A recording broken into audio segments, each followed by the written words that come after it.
We've all heard the phrase, the grass is always greener on the other side of the fence. I want to add something to that today. But first, let's build some context.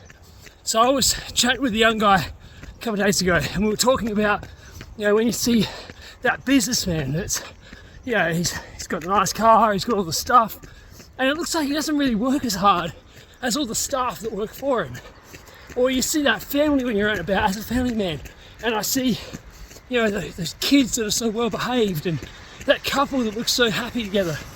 Or running, right? You see that finish line of that 100-mile running event, and someone comes through looking like they've gone for a Sunday jog, and yet they've just completed a 100-mile ultra marathon in record time.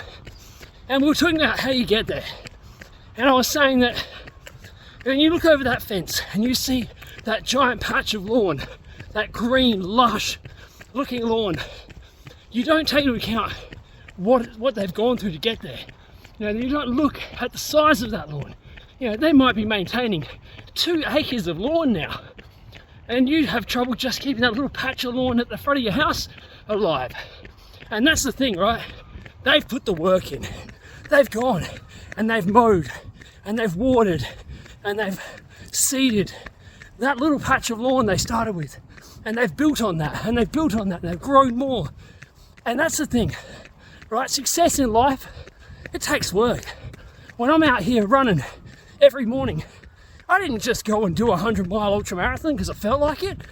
I had to work for it. I had to work towards it. I spent years of building up my capabilities so I could go out and run that.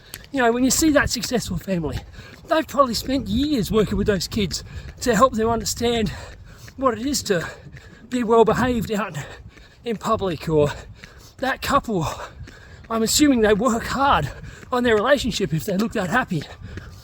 Or that businessman, you don't know what he had to do to get to that point. He probably started on a shop floor like everyone else. He would have had to work all those hours. Now he reaps those benefits. So I just want you to think about that today. What can you start doing today? How can you start watering that lawn? And if you can keep it going, if you can maintain it over time, one day you're going to have that giant patch of green grass that everyone else is going to look over the fence and wish they had themselves. Have a great day. Let's be better. Let's grow that lawn.